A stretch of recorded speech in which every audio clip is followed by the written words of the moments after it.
지역화폐라고 그러는 것이 의미가 있는 정책이구나 이렇게 느끼실 겁니다. 처음 출발은 지역의 그 공동체 내에서 서로 다른 재능을 가지고 있는 사람들이 어떤 서로 도와주는 공동체 회복의 차원에서 시작됐던 것이 이제 경제적 효과로 이렇게 그 발전을 하면서 나름의 이제 쟁점도 있고 그러지만 역시 지역화폐라고 그러는 것은 어떤 그 법정 화폐나 또 우리가 잘 알고 있는 온누리 상품권이나 뭐 이런 것과는 달리 어떤 그 소득 재분배, 소비 창출, 그 다음에 지역 경제 활성화와 같은 이런 그 경제적 효과 못지않뿐만 아니고 이 봉사활동을 진작시킨다든지 공동체를 회복시킨다든지 등등 여러 가지 그 정책 효과를 거기에 붙여서 계속 발전시킬 수 있기 때문에 시민들이 지역화폐를 통해서 내가 좋은 일을 하고 있다라고 그러는 그런 그 동참의식만 있다 그러면은 재정에 의한 어떤 그 인센티브나 캐시백이 줄어들더라도 지역화폐는 계속될 수 있다. 저는 이렇게 생각을 합니다. 지방자치단체, 지방정부의 아주 그 좋은 지역을 발전시키고 또 지역을 포용사회로 가게 하는 여러 가지 그 정책 수단 중에서 아주 좋고 강력한 정책 수단 중에 하나라고 저는 생각을 하고, 여러분 안녕하십니까? 정재근 TV의 정재근입니다. 여러분 지역화폐라는 말 많이 들어보셨고 또 지역화폐를 써보신 분들도 많으실 것 같습니다. 대전시의 경우에 지역화폐 이름은 온통대전이고 세종시의 경우에는 여민전입니다. 또 대전시와 세종시뿐만 아니고 경기도, 뭐 서울 많은 자치단체에서 지금 지역화폐를 자치단체별로 발행을 해서 활용을 하고 있습니다. 발행해서 활용하는 목적도 화폐에 따라서 또 다르고 또 여기에 대해서 효과가 있느니 없느니 이런 그 말도 많이 있습니다. 그래서 오늘은 전국적으로 지금 현재 많이 활용이 되고 있는 이 지역 화폐를 한번 전부 정리를 한번 해보겠습니다. 네, 그래서 과연 지역 화폐가 뭐고 또 그것을 둘러싸고 있는 여러 가지 쟁점은 뭔지 한번 정리를 하면 세상을 바라보는데 크게 도움이 될 것 같습니다. 제가 오늘 여러분께 말씀드릴 이 지역화폐에 대해서는 저희 대전세종연구원의 양준석 연구위원께서 정리를 했습니다. 양준석 박사는 이미 대전의 지역화폐인 온통대전의 효과를 정밀하게 분석을 해서 더 온통대전을 발전시키는데 많은 도움을 주고 있습니다. 그래서 단지 대전의 온통대전뿐만 아니고 전국적으로 지금 현재 유통되고 있는 지역화폐를 한번 정리를 하고 또 가능하면 해외의 사례도 정리를 한 다음에 우리 시민들이 잘 이해할 수 있도록 지역화폐를 발행하는 그 목적이 뭐고 또 그것을 둘러싼 쟁점이 뭔지 한번 총괄적으로 정리하는 것이 좋겠다는 생각에서 한번 정리를 했고 이것을 제가 양 박사를 대신해서 여러분께 설명을 드리겠습니다. 말씀드릴 순서는 먼저 개념을 말씀드리고 그 다음에 지역화폐는 어떤 유형이 있는지, 그리고 우리나라뿐만 아니라 다른 나라의 지역화폐의 사례에 대해서도 한번 짚어본 다음에 쟁점에 대해서 한번 같이 생각해 보겠습니다. 먼저 지역화폐의 개념입니다.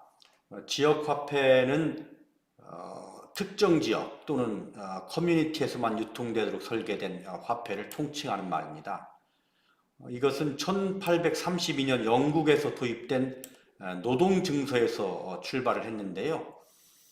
상품을 만드는 데 소요된 가치를 노동시간으로 환산을 해서 증서를 발급받고 이를 다른 참가자가 제공한 상품과 교환을 하는 겁니다.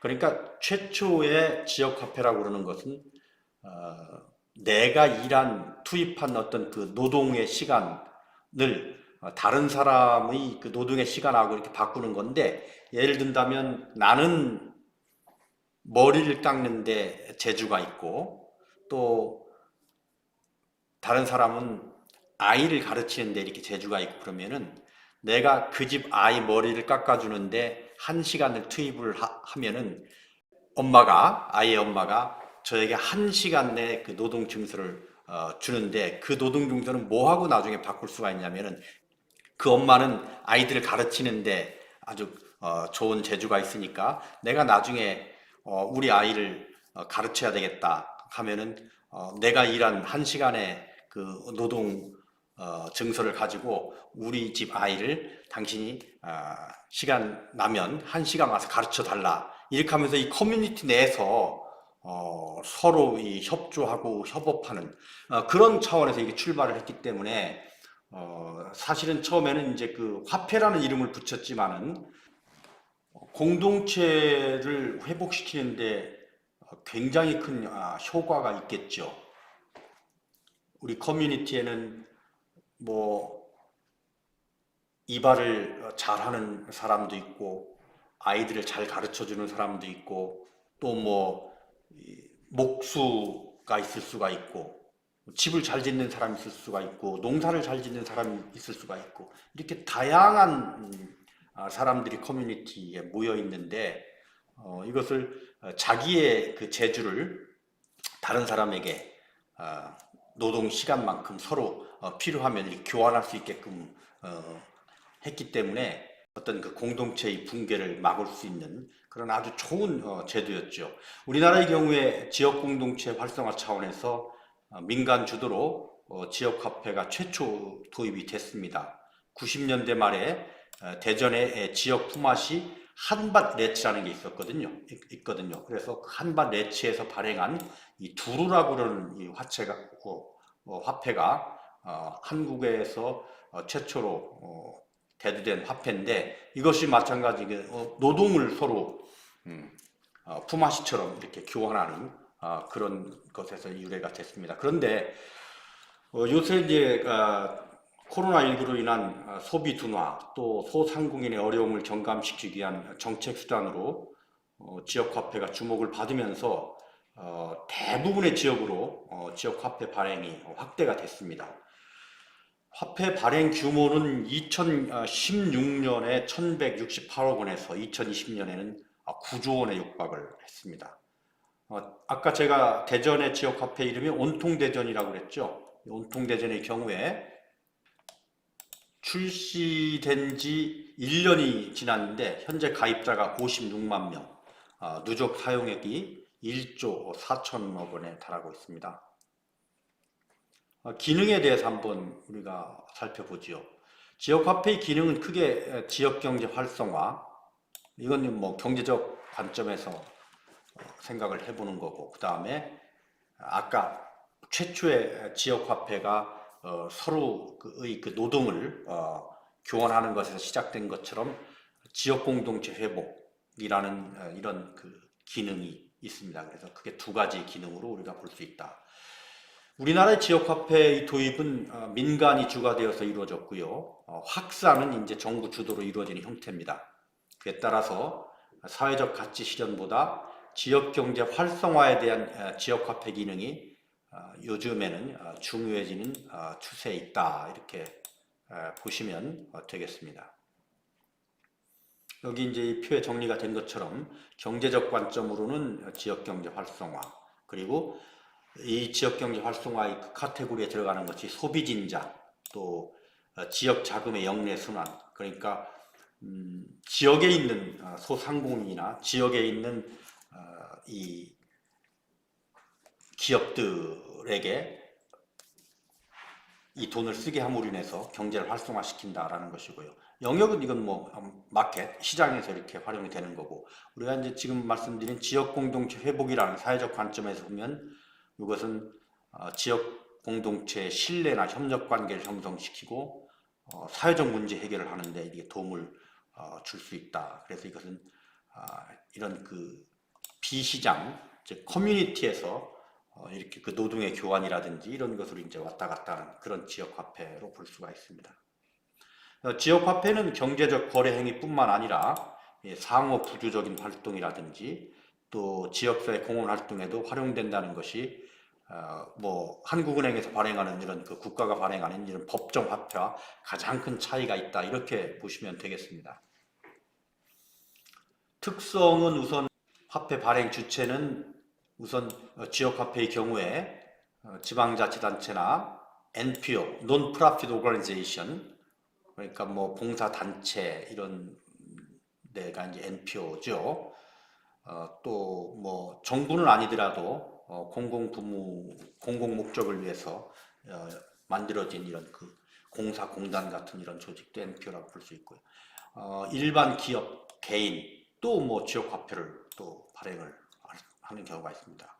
이 법정 화폐 이거는 이제 중앙은행에서 발행하는 거죠. 그다음에 이제 지금 많이 이제 논란이 되고 있는 이 비트코인이나 뭐 이런 이 가상화폐 또 이제 뭐 화폐의 종류로 이렇게 뭐 여기 해놨습니다만은 오늘은 이것에 대해서는 그렇게 크게 말씀을 드리지는 않겠습니다. 발행 방법은 지역 화폐는 상품권, 상품권은 그게 이제 모바일로 이제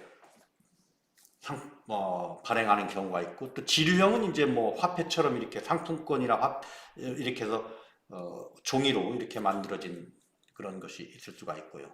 그래서 통장에 뭐 또 기입을 해가지고 뭐 쓴 것을 증명한다든지 사용한 것을 증명한다든지 또 어음의 형태로 발행할 수 있는데 모바일과 지류형의 가장 큰 특징은 지류형은 상품을 사는 것뿐만 아니라 이게 다른 사람한테 이렇게 선물이나 이런 것을 해서 그 유통성이 이제 더 크다라고 그러는 것이 있어서 이건 어떤 그 지역 화폐의 그 발행 목적에 따라서 굉장히 이 지류형으로 할 것이냐 모바일로 할 것이냐는 이거는 굉장히 중요한 선택의 그 영역이라고 볼 수 있습니다. 법정 화폐는 이제 뭐 지폐고요. 그 다음에 화폐 발행량 뭐 이건 뭐 정부 주도 지역 화폐의 경우에는 당연히 뭐 예산에 따라서 발행량이 제한이 되고요. 법정 화폐는 뭐 이론적으로는 뭐 이제 제한이 없다고 이렇게 보시면 되고요. 교환 가치는 교환이 가능한 경우 이걸 그 법정 화폐에 그 고정을 한다. 그러니까 아까 말씀드린 그 노동의 교환 위주로 발생하는 최초의 그 지역 화폐 같은 경우에 그런 경우에 그걸 어떻게 이제 그 값을 산정할 것이냐. 대개 값을 산정을 안 하죠. 안 하고 이제 그 노동 시간을 가지고 서로 잘할 수 있는 걸 이제 교환을 하지만은 요새 이제 그 발행된 이런 그 상품권형의 이런 그 지역 화폐의 경우에 그 가치를 교환 가치를 얼마냐라고 할 때 그것은 이런 그 국가에서 발행한 법정 화폐와 상응해 가지고 우리가 고정을 시킨다. 이것이 중요하고요. 이거는 법정 화폐는 뭐 교환 가치는 그 상황에 따라서 고정시킬 수도 있고 변동시킬 수도 있고 하는 이런 것이 존재한다. 이런 내용이 되겠고요. 교환의 매개로서 지역화폐 사용할 수 있고 법정화폐도 사용할 수 있고요. 가치척도 당연히 지역화폐 가지고 있죠. 법정화폐는 뭐 가치척도가 법정화폐의 가장 중요한 기능 중에 하나니까. 가치 저장은 지역화폐는 없다고 봅니다. 이건 정책적으로 가치 저장 기능을 주질 않습니다.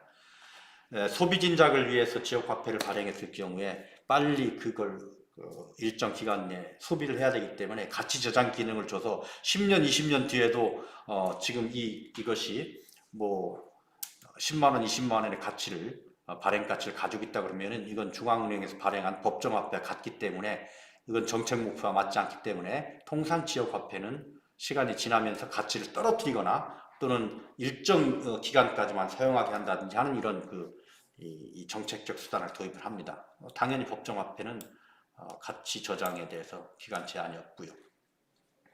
2차 유통, 이거 지류형 지역화폐의 경우 2차 유통이 가능하다. 아까 말씀드린 대로 지류형이라고 그러는 것은 이제 이렇게 그 종이에 잘 인쇄를 해가지고 이렇게 뭐 상품권이나 채권이나 아니면 뭐 이런 식으로 이제 발행하는 건데 그런 경우에는 당연히 제가 그걸 구입을 해가지고 제 아들한테 야 이거 가지고 뭐 좀 써라 이렇게 줄 수가 있으니까 2차 유통이 가능하고 모바일로 했을 경우에는 이제 그걸 구입한 그 사람의 그 퍼스널한 그 신분 아이덴티티 이제 아이디가 이제 확인이 돼야지만이 이제 쓸 수가 있기 때문에 그건 2차 유통을 제한하는 것이다. 이렇게 보시면 되겠습니다.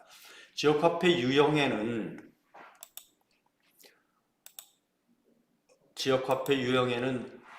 우선 발행 방식은 상품권 기반형은 법정화폐로 상품권을 구매하는 것. 아까 말씀드린 노동력 교환형 영국에서 처음 이제 발행이 됐고 우리나라 대전에서 한밭네츠에서 발행한 두루라는 그런 그 지역 화폐는 노동력 교환형인데 이런 경우에는 공동체 회원들이 물품을 팔거나 노동을 서로 교환할 때 또는 노동을 다른 분한테 이렇게 제공을 할 때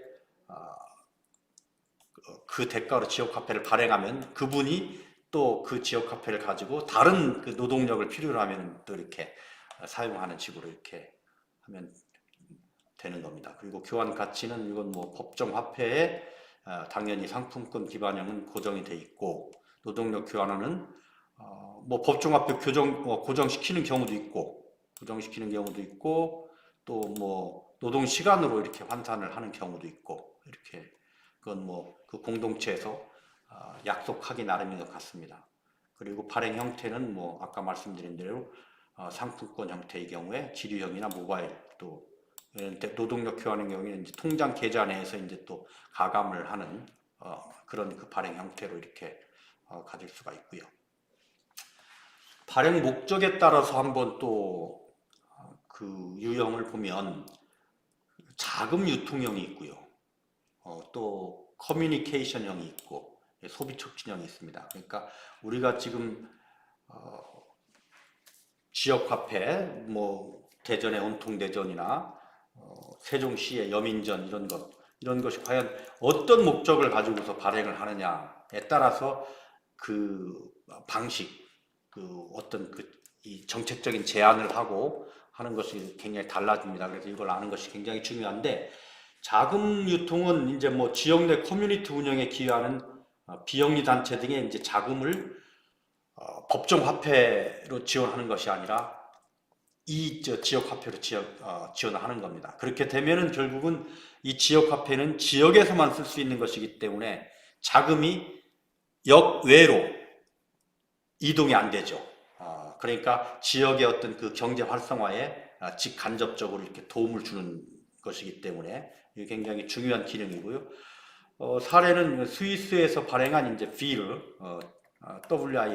WIR이라든지 또 토론토의 이제 토론토 달러, 토론토시에서 발행한 이런 것이 이제 자금 유통형입니다. 그러니까 그 시에 또는 그 국가의 뭐 정책 자금을 지원을 할 때 어느 곳에서나 쓸 수 있는 이런 법정 화폐로 제공을 하지 않고 지역 영내에서만 쓸 수 있는 이런 그 약속된 화폐로 발행을 하게 되면은 그 영내에 있는 그 소비자나 생산자들끼리 이렇게 이걸 사용을 하기 때문에 지역 경제 활성화에 도움이 될 수 있다라고는 이런 어떤 그 논리적 근거입니다. 그다음에 커뮤니케이션형은 커뮤니티 이제 상호 구조를 촉진하는 겁니다. 그래서 이제 아까 한밭 레츠가 이제 캐나다에서 이제 이 레츠가 이제 캐나다 레츠 또 이게 한밭 레츠 이런 것은 이제 커뮤니티의 상호 구조를 촉진하는 거. 그래서 통상 돈으로 모든 것을 이제 해결하는 그런 그 현대 사회가 돌아오면서 돈만 있으면 어디 가서 무엇이든 다 할 수 있다니까 돈 하다 보니까 사람을 소중히 여기지 않고 이제 공동체가 무너졌지요.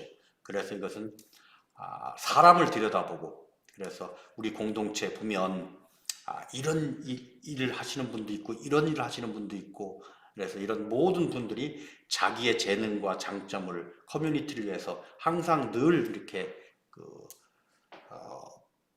봉사의 개념처럼 이렇게 제공할 수 있는 그런 걸 활성화시킨다는 차원에서 이 커뮤니케이션형 지역화폐는 원래 지역화폐의 그 유래이기도 하고 여전히 굉장히 중요한 정책 목표를 가지고 있다 이렇게 보시면 되겠습니다.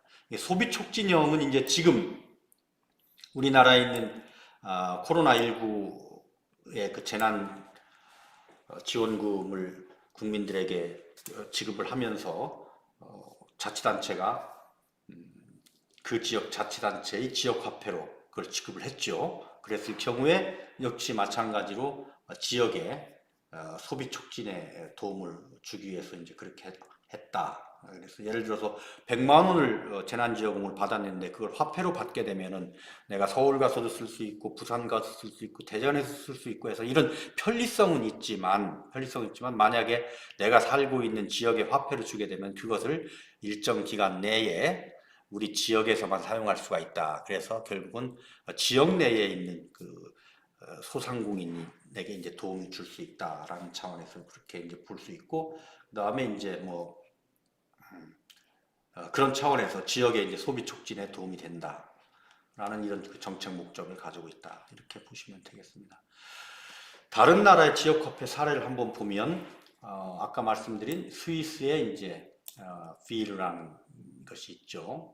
그래서 이거는 VER 자금 유통형입니다. 1930년대 중소기업의 경제활동 촉진을 위해서 도입을 했는데 주요 특징은 뱅크가 있습니다.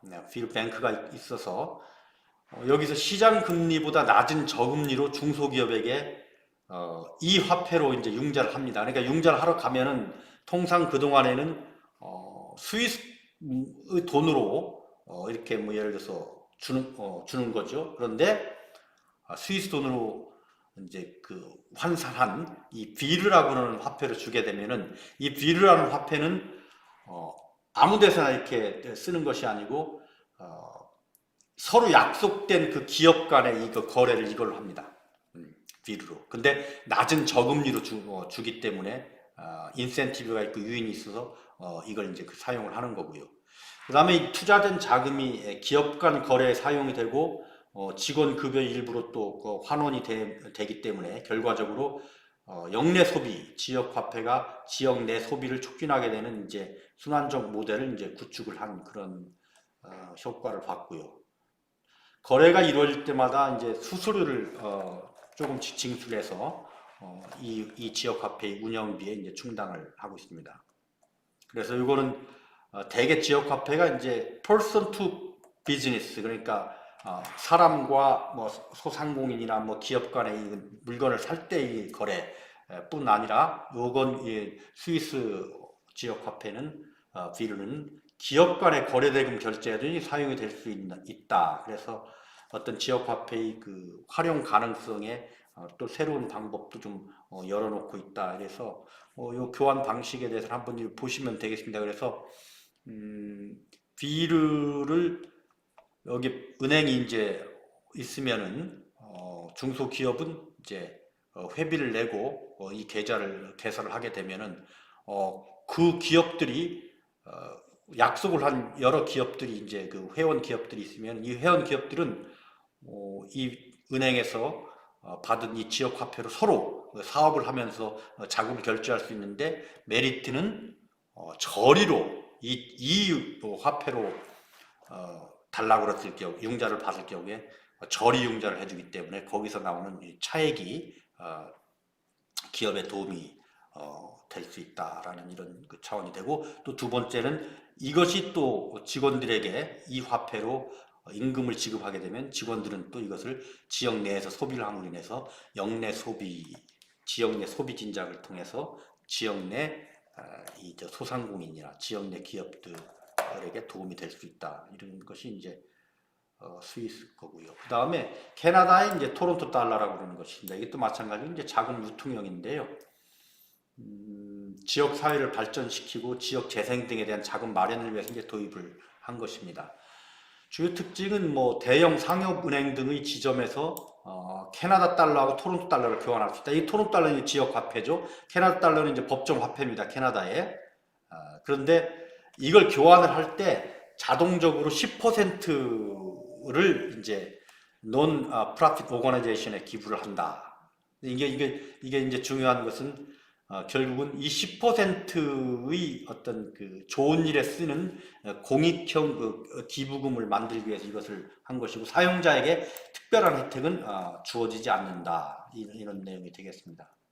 근데 이거는 어떻게 보면 지금 현재 모든 지역 화폐를 운영하고 있는 자치단체 이제 고민이 그동안 우리가 캐시백을 해줬거든요. 그러니까 예를 들어서 뭐 10만 원의 온통 대전을 제가 이제 10만 원 온통 대전을 이제 구입을 하게 되면은 예를 든다면은 10% 캐시백을 해준다 그러면 9만 원만 내면은 10만 원을 쓸 수 있는 돈을 넣어줬거든요. 그러면 나머지 만 원은 어디서 들어가냐? 그거 이제 캐시백 그 예산으로 정부하고 대전시가 이제 합쳐가지고 그 예산으로 이제 지원을 한 거죠. 그래서 어떻게 보면 이 캐시백 인센티브가 이제 크기 때문에 이제 지역 화폐를 사용을 해왔는데 이제 캐시백 만약 이렇게 그 예산으로 그걸 지원하기가 그 어려운 상태가 됐을 경우에 과연 우리 시민들이 캐시백이 적어지더라도 지역 화폐를 사용하려고 하겠느냐? 근데 지역 화폐라고 그러는 것은 다수의 불편함이 있죠. 지역에서만 사용하는 것이니까. 그리고 또 사용할 수 있는 그 매장도 큰 대기업 매장보다는 이제 작은 중소기업이나 지역 내 소상공인 매장으로 한정되어 있기 때문에 불편하지만 아까 말씀드린 것처럼 지역의 그 소상공인들이 이제 그 생산 활동을 촉진하고 지역 경제를 활성화시킨다는 목적에서 내가 캐시백이 없어도 동참을 하게 되면은 결국 가장 좋은 것인데 과연 캐시백이 줄어들 때 얼마나 많이 참여를 할 수 있겠냐 이 문제인데 이 캐나다 토론토 달러의 경우에 캐시백이 당초부터 없었는데도 불구하고 지역사회 발전을 원하는 시민들이 자발적 참여로 운영이 되고 있다. 그래서 우리가 앞으로 갈 때 결국은 경제적인 그 이익 못지않게 얼마나 시민들한테 자꾸 이런 그 정책적 취지를 잘 이해시키고 설득을 시키고 또 시민들이 자발적으로 참여해서 지역화폐가 내가 지역화폐를 사용함으로 인해서 지역의 소비와 지역의 그 어떤 소상공인에게 도움을 주겠다라고 그러는 그런 그 이런 어떤 사회 운동으로 이렇게 바뀔 수가 있는 가능성을 토론 달러는 좀 보여주고 있지 않냐 해서 굉장히 시사하는 바가 있다 저는 이렇게 생각을 합니다. 일본은 이제 아톰이라고 그러는 이제 그 지역 화폐가 있는데 이건 커뮤니케이션형입니다. 그래서 이거 마찬가지로 다양한 사회공헌 활동을 지원하기 위해서 지원을 발행을 한다. 그래서 주요 특징은 지역 사회, 환경, 국제협력, 교육 등 네 가지 원칙에 맞는 이제 프로젝트에 참여한 사람들에게 이 아톰 통화를 배포하는 겁니다. 근데 이 아톰은 현금으로 교환할 수가 없고 가맹점에서만 사용이 가능하고 6개월 이내에는 뭐 현금으로 교환이 가능하다. 그러니까 가치 저장 수단을 이제 좀 제약을 시키는 거죠. 운영 비용은 뭐 기부와 기금으로 이제 충당을 하고 있다. 그래서 지금 요 정책은 일종의 기념품으로 인식이 되어서 현금화되는 액수가 많지가 않다. 또 사회공헌 활동을 촉진하는 긍정적인 측면이 있지만은 지역 내 자금의 순환 기능은 부족하다. 뭐 발행량이 좀 많지 않고 뭐 순환율이 낮은 뭐 그런 것도 있지만 이 역시 시사하는 바가 큽니다. 단지 경제적인 측면에서의 그 기능에 많이 초점을 맞추고 있는 지금 현재 우리의 대부분의 그 지역 화폐들이 결국은 이 사회적 기능, 사회의 어떤 봉사 활동을 하는 이런 기능을 촉진시키기 위해서 지역 화폐가 활용이 될 수 있고 또 그렇게 돼야 된다라고 하는 그런 사례가 될 수가 있겠습니다. 영국에 이제 브리스톨 파운드라고 있죠. 브리스톨이라는 시인데 여기는 이제 소비 촉진형입니다. 대부분 우리나라 지금 현재 그 광역자치단체의 지역 화폐가 재난지원금 지급 수단으로 사용되면서 이 소비 촉진 기능에 이제 주목을 받고 있는 거죠. 100만 명이 넘는 인구 규모의 브리스톨 지역의 지역 화폐다. 자금의 역외 유출을 막고 지역 내 소매점 및 시장 활성화, 지역 고용 유지 등을 위해서 시민사회 중심으로 2012년에 이제 도입을 했습니다. 이게 정확하게 지금 현재 대부분의 지역 화폐들이 지향하고 있는 이런 그 기능입니다. 목표고. 주요 특징은 지역 화폐 발행액만큼 법정 화폐를 담보로 금융기관에 예치를 한다. 무한정 막 이렇게 그 하지 않겠다는 거죠. 그리고 법정 화폐를 마치 이제 옛날에 금본위제 할 때 금의 그 양만큼 화폐를 그 달러를 유통시킨다, 발행한다라고 했던 화물로 인해서 일정 부분 그 화폐의 가치를 유지하려고 했던 것처럼 지역 화폐를 발행하는 만큼 우리 그 브리스톨 시에서 법정 화폐를 담보로 이제 그 예치를 하는 그런 것이 되겠습니다. 소비자들의 참여를 촉진하기 위해서 지역 화폐를 교환한다는 것은 결국 이제 영국 그 파운드를 가지고 뭐 지역 화폐를 이제 구입을 하는 거죠. 그때 이제 아까 얘기한 것처럼 뭐 캐시백 효과라든지 이런 인센티브를 좀 부여를 하는 거고요. 뭐 환전 수수료가 있는데 이거는 대부분 이제 뭐 소상공인이나 이런 그 농가 이런 사업체의 경우에는 환전 수수료를 면제를 해주고 있지만은 대부분이 환전 수수료를 뇌물이 내서 이걸 가지고 운영비에 충당을 하고 있다, 이렇게 보시면 되겠습니다. 시사점은 지역화폐가 다양한 기능으로 이렇게 그 활용이 될 수 있다. 임대료나 세금 납부, 지역 기업인 대상 저리 대출 이런 것에도 사용이 될 수 있고, 또 지역화폐가 세금 간 연계, 또 지역 신협과 파트너십 체결 등 민관협체 모범적 사례다, 이렇게 해서 이러한 그 기능으로까지 우리 온통대전이나 여민전이 이런 기능까지 이제 그 확대를 한다 그러면은 점점 지역화폐의 기능을 이렇게 다양화시키는 것이 될 수 있다. 계속 지금 저희들이 그 연구하고 있는 내용이 되겠습니다. 독일의 이제 킴가우라는 이제 이 소비 촉진형 또 지역화폐가 또 있습니다. 독일 킴 호수 주변 지역에서 2003년에 시작한 지역화폐다.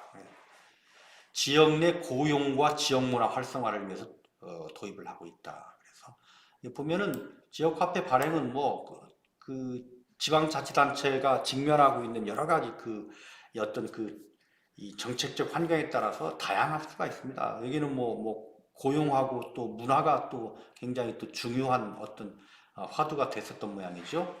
이 지역은. 그래서 지역의 40여 개소에서 유로를 킴과원으로 교환할 수 있고, 유로를 킴과원으로 교환할 경우 이제 이게 캐시백 3% 캐시백 인센티브를 받고, 또 이걸 또 유로로 교환할 경우에는 또 수수료를 부담하고, 그러니까 한번 받았으면은 유로로 다시 바꿀 경우에는 이제 말하자면 수수료가 있으니까 가급적이면은 이 지역 화폐를 가지고 당초의 목적대로 이렇게 좀 지역에서 써라, 이런 의미가 되겠죠.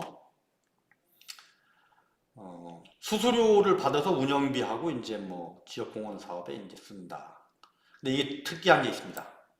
화폐 가치를 3개월마다 2%씩 떨어뜨립니다. 이거 보면은 킴가워를 이제 예를 들어 제가 100유로어치를 샀다. 그럼 3% 보너스를 받으니까 103유로가 되겠죠. 103유로를 가지고 이제 제가 이렇게 이 지역 내에서 이제 이걸 사용을 하는데 3개월마다 그 유로 가치가 2% 떨어지는 겁니다. 이렇게. 그러면 어떻게 되겠어요? 빨리 써야 되겠죠. 그래서 빨리 이것을 좀 소비를 할 수 있도록 이런 어떤 그 정책적 장치를 뒀다. 이거는 뭐 주민들하고 뭐 자칫 뭐 이게 너무 빨리 떨어뜨리면은 이걸 뭐 지역 화폐를 구입하려는 시민들이 적어지겠죠. 그러니까 적정한 선에서 이건 이루어져야 되는데, 하여튼 빨리 소비하기 위해서 이런 정책 수단을 도입했다라고 하는 것도 시사하는 바가 있고요. 여기 있죠. 소비 촉진에 특화된 지역 화폐로 시간의 흐름에 따라 화폐 가치를 하락시킴으로써 사용을 촉진시킨다. 가치가 떨어지기 때문에 화폐 사용이 촉진되어 지역경제 활성화에 기여를 하고 있다. 그러니까 경기연구원에서 재난지원금을 경기도 지역화폐로 이제 썼을 경우에 경기연구원에서 이 문제를 한번 좀 비교를 해본 겁니다.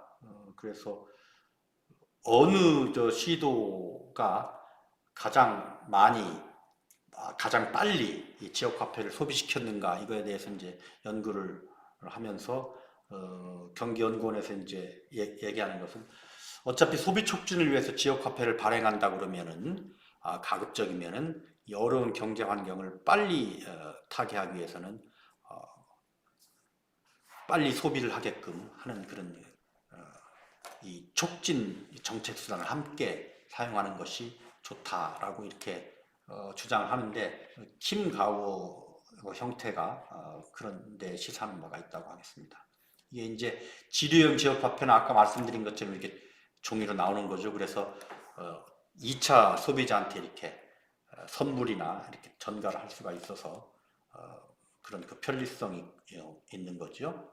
자, 이제 쟁점이 있습니다. 그런데 이게 다 좋은 것만이냐, 또 과연 정책 목표를 달성하느냐, 이제 이런 여러 가지 이제 쟁점이 있죠. 그래서 우선 경제적인 측면에서 볼 때 지역 화폐가 효과적이냐. 근데 이제 이거는 가장 큰 논점이 순소비 창출은 없으므로 경제적 효과가 없다라고 이제 주장하는 경우가 있습니다. 그렇죠. 국가 전체적으로 보면은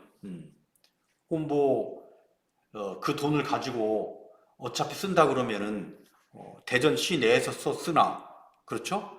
또 서울시에서 쓰나 어디서 쓰나 소비한 것은 다 똑같은데 굳이 그 예산 인센티브까지 줘가면서 지역 화폐를 가지고서 쓰게 할 필요성이 있느냐, 이렇게 하면서 이게 순소비 창출이 없으므로 경제적 효과가 없다라고 이제 이렇게 주장을 하는 이런 그 연구가 있습니다. 근데 이제 지역 화폐의 경제적 효과는 온라인 쇼핑, 대형마트 등에서 소상공인으로 전환하는 그 또 타 지자체의 구매처에서 지역 상공인으로 전환하는 이런 그 역내 소비 전환, 이런 걸 다 이제 봐야 되는데, 새로운 이 유효수요 창출 없이 기존의 소비가 대기업이나 중소기업 간 또는 지역 간 재분배되는 것으로서 국가 전체로 보면 제로성 게임이다, 이렇게 이제 주장을 하는 겁니다. 그런데 이거는 제가 볼 때 지역화폐의 그 발행 목적 자체를 인지를 잘 못하고 있는 것 같아요. 지역화폐라고 그러는 것이 국가 전체의 그 소비를 늘리는 그런 효과, 물론 연구에 의하면은 뭐 그런 그 소비를 늘리는 효과도 있다고 보지만은, 설령 그렇지 않다고 하더라도 지역화폐의 목적은 국가 전체의 소비를 늘리는 게 아니거든요. 어떻게 보면 역내 소비를 통해 가지고서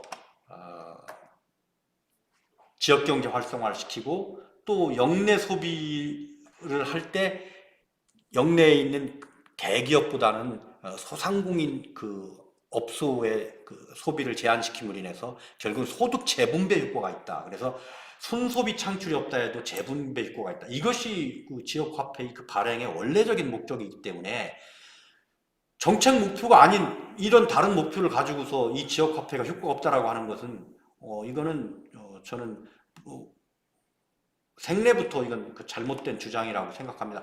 이걸 하려고 그러면은 지역화폐가 아닌 다른 정책을 쓰면 되죠. 소비 창출하려고 그러면은 뭐 재정정책을 쓴다든지 뭐 이런 식으로. 그래서 순소비 창출 여부에 관계없이 재분배 효과의 측면이 크기 때문에 지역화폐는 경제적 효과가 있다, 저는 이렇게 보고 있고, 대부분의 연구가 지역화폐의 그 정책 목표는 그것이기 때문에 거기에 긍정적인 그런 어떤 그 정책 효과를 주장을 하고 있습니다. 그다음 지역화폐는 아까 이 앞에서 순소비 창출이 없다고 이렇게 얘기를 했지만은 유의미한 신규 수요 진작 효과가 있다라고 이렇게 주장을 하고 있는 연구들이 많이 있습니다. 그래서 지역화폐가 기존 소비와 대체되지 않는 소비를 촉진하는 효과가 있다. 대부분의 지방자치단체들은 지역화폐 구입을 장려하기 위해서 이제 보조금, 즉 캐시백을 지급을 하고 있고, 이런 그 보조금 지급으로 당연히 이제 가처분 소득이 증가하죠. 그러니까 10%의 인센티브를 주게 되면은 10%의 가처분 소득이 증가하는 거죠. 10만 원을 구입을 하게 되면 11만 원을 쓸 수 있게끔 해주고 그만큼을 이제 소득이 증가하는 것이니까. 그래서 소비자의 한계 소비 성향 (marginal propensity to consume에 따라서 또는 그 이상으로 추가적 소비가 이루어질 가능성이 있다라고 그러는 것이 이제 이 지역 화폐를 옹호하는 학자들의 그 주장입니다. 그래서 신규 수요 창출은 없다라고 하는 것은 뭐 우리 경제학적으로는 이제 신구전파 또 이런 학파에서 이제 주장을 하는 거고, 신규 수요를 창출할 수 있다고는 이제 케인즈 학파에서 이제 주장을 하고 있는 건데, 뭐 이런 것은 다 양면이 있지만 어쨌든 우리가 재난지원금 지급을 지역화폐로 하고 나서 각 그 시도 연구원이나 여러 국책 연구기관에서 또는 뭐 학자들이 연구한 바에 의하면 유의미한 신규 수요 진작 효과도 있다라고 이렇게 나왔습니다. 그다음에 지금 그 연구 동향 제가 말씀드린 거 한번 정리해 볼까요? 경제적 효과가 강원도 지역에서 한번 보니까 소상공인 소득 증대 효과가 있다. 경기도 소상공인 소득 증대가 있다. 경기도 산업연관 효과라고 하는 것은 이제 이게 지역경제 활성화 효과입니다. 경제 활성화 효과. 그 다음에 제주도도 이런 것이 있다. 경기도는 뭐 소상공인 매출 증대 효과가 있다. 또 전국적으로 이제 연구를 해보니까 소상공인 매출과 그 고용에 대해서 긍정적인 효과가 있었다. 그런데 근데 이제 자세히 보니까 소상공인 매출은 증가하지만 전체 소매업으로 확대하면 유의미한 효과가 없다. 이제 이렇게 이제 또 나오는 건데, 어쨌든 긍정적인 효과가 있다. 또 이런 강창희라는 분이 연구한 바에 의하면 전국적으로 연구를 해봤더니 고용 효과가 연구를 해봤더니 고용 효과가 없다. 이렇게 나오고요. 전국적으로는.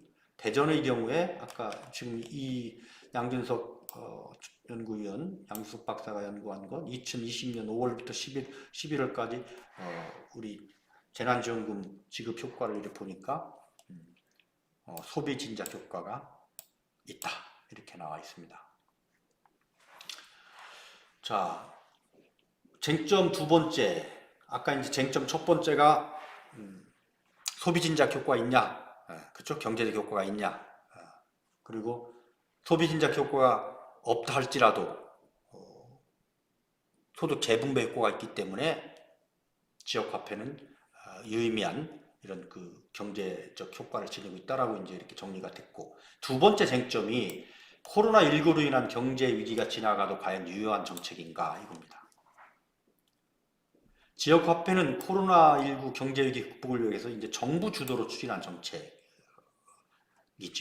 그래서 민간 부분에서 이제 자발적으로 탄생했던 기존의 지역화폐, 한반 레츠나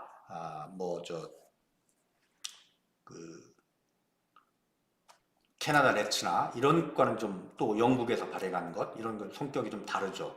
그래서 사실은 어떤 그 수입 모델 없이 정부 지원에 100% 의존하는 형태이죠. 그래서 소비의 회복세가 뚜렷해지거나 경제 성장이 정상 궤도에 오른다면 지역화폐에 대한 재정 투입, 즉 인센티브를 재정으로 투입을 하고 있는데, 이 당위성이 약해질 경우에 현재의 그 높은 캐시백 비율, 뭐 10%, 20% 이걸 유지하는 것이 현실적으로 이제 어려워질 것으로 이제 예상을 하는 거죠. 그래서 장기적으로 현재의 경제적 인센티브를 주는 방식에서 아까 말씀드린 것처럼 공동체의 공동의 가치 실현에 대한 만족감을 주는 방향으로 지역화폐 운용 방향성을 재정립할 필요가 있다. 그렇죠. 그러니까 토론토 화폐 같은 경우에 어떠한 그 인센티브도 없거든요. 토론토 화폐를 사용하는 시민들에게. 그렇지만 그걸 내가 토론토 화폐로 토론토 달러를 토론토 화폐로 교환하는 순간 그 중에 일정 부분 몇 퍼센트가 NPU한테 간다라고 하면은 내가 봉사활동을 하는 것이나 마찬가지고 내가 좋은 일을 하는 것이나 마찬가지고 라는 그런 인식이 지역사회에 이제 많이 퍼지고, 또 이걸 가지고서 이제 어떤 그 공동체를 살리는 그런 그 정책 수단, 또 봉사활동에 대한 어떤 그 정책 수단, 이런 것을 이렇게 사용을 하게 된다 그러면은 재정 투입을 하지 않아도 지역화폐의 그 존치 가능성, 그런 그 당위성은 있다. 다만 이제 제가 아까도 말씀드린 것처럼 우리 시민들이 지역화폐가 캐시백이 없어도, 즉 경제적 인센티브가 없어도 이런 저 공동체, 또 사회적 그 어떤 사회적 가치 실현, 공동체 회복, 또 이런 어떤 소득 재분배나 좀 포용성의 관점에서 약자를 좀 옹호하는 식으로 이 지역화폐가 도움이 될 수 있다라는 그런 어떤 그 운동이나 그런 캠페인으로 해서 많은 분들이 이렇게 거기에 동참을 할 수만 있다면 캐시백이 줄어들더라도 지역화폐가 계속 유지가 되고, 그것은 어떻게 보면은 우리 사회를 건전하게 가는 하나의 그 중요한 정책 수단이 될 수 있다, 이렇게 생각을 합니다. 근데 이것은 우리 시민의식, 또 우리 시민들하고 늘 같이 이런 어떤 그 정책적 그 공감을 형성하는 그 과정이 필요할 것이다. 온통대전 이용자 73%가 캐시백 혜택이 없다면 온통대전을 사용하지 않을 것이라고 응답을 했죠. 그런데 이제 캐시백이 없더라도 정말 이것이 좋은 방향으로 이렇게 그 활용이 되고, 이것을 통해서 우리 사회가 바뀔 수 있다, 우리 공동체가 회복이 될 수 있다라는 걸 갖다가 우리 시민들이 인식을 한다 그러면은 저는 이 비율은 점점 줄어들 것이고, 또 그래서 지역화폐가 계속 활용이 되고 지금보다 오히려 더 활성화될 수 있는, 그렇게 될 수 있다고 저는 긍정적으로 생각을 합니다. 예. 다음, 온누리 상품권과 중복되는 정책인가? 우리 온누리 상품권 아시죠? 우리 10% 현금으로 이제 온누리 상품권을 구입을 하게 되면 10% 이제 인센티브를 주죠. 그래서 100만 원어치를 구입하면 110만 원어치 온누리 상품권을 주고, 그것은 주로 전통시장에서 우리가 이제 이걸 사용을 하죠.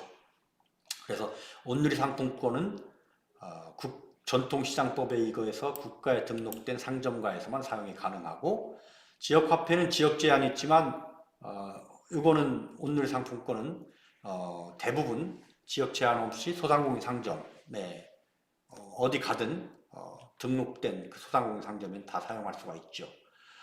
실생활에서는 지역화폐 사용 범위 및 활용성이 온누리 상품권보다 더 크다고 할 수가 있다.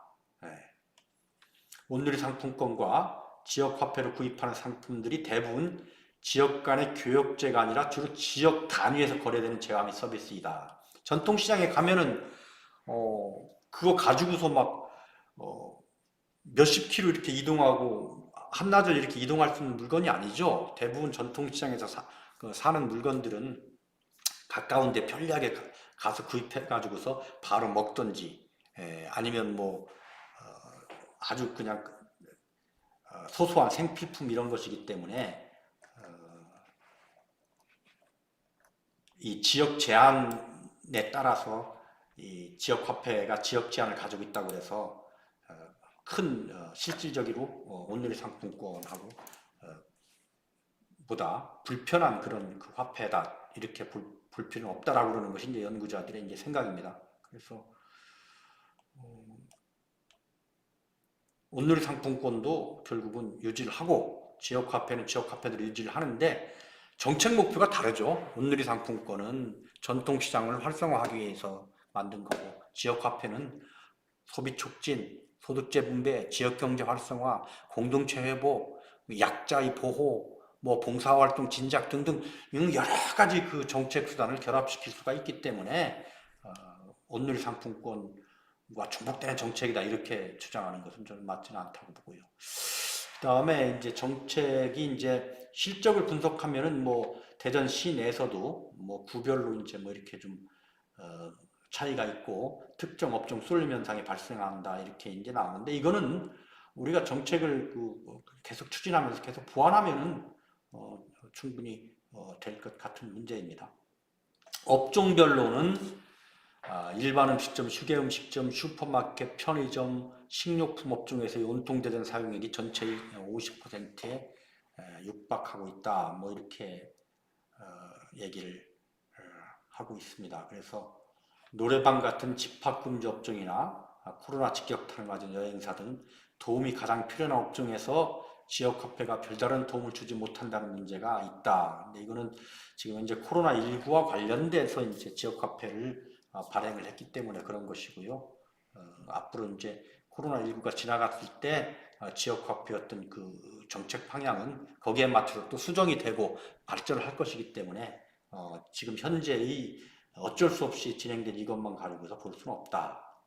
또 한편으로 병원 등 전문직 고소득 업종이 지역화폐 대상에 포함되는 것은 부적절하다는 의견도 있다. 이건 이제 뭐 지역의 그 소득 재분배 효과를 강조하는 그런 사람들이 이제 주장을 하는 겁니다. 이것 굉장히 일리가 있죠. 그래서 이건 앞으로 뭐 조율을 어떻게 하느냐, 이제 우리 정책 조율을 이렇게 하느냐의 문제일 것 같고요. 지금 현재 이렇게 한 것은 다 이제 이유가 있죠. 이유가 있습니다. 코로나19와 관련된 여러 가지 좀 이유가 있다 이렇게 보시면 되고요. 자, 지금까지 지역 화폐의 개념 또 유형 또 쟁점에 대해서 이제 알아봤습니다. 뭐 굳이 따로 이 정리를 안 해도 여러분들 이제 이렇게 보면 지역 화폐라고 그러는 것이 의미가 있는 정책이구나 이렇게 느끼실 겁니다. 처음 출발은 지역의 그 공동체 내에서 서로 다른 재능을 가지고 있는 사람들이 어떤 서로 도와주는 공동체 회복의 차원에서 시작됐던 것이 이제 경제적 효과로 이렇게 그 발전을 하면서 나름의 이제 쟁점도 있고 그러지만 역시 지역 화폐라고 그러는 것은 어떤 그 법정 화폐나 또 우리가 잘 알고 있는 온누리 상품권이나 뭐 이런 것과는 달리 어떤 그 소득 재분배, 소비 창출, 그 다음에 지역경제 활성화와 같은 이런 그 경제적 효과 뿐만 아니고 이 봉사활동을 진작시킨다든지 공동체를 회복시킨다든지 등등 여러 가지 그 정책 효과를 거기에 붙여서 계속 발전시킬 수 있기 때문에 시민들이 지역화폐를 통해서 내가 좋은 일을 하고 있다라고 그러는 그런 그 동참의식만 있다 그러면은 재정에 의한 어떤 그 인센티브나 캐시백이 줄어들더라도 지역화폐는 계속될 수 있다. 저는 이렇게 생각을 합니다.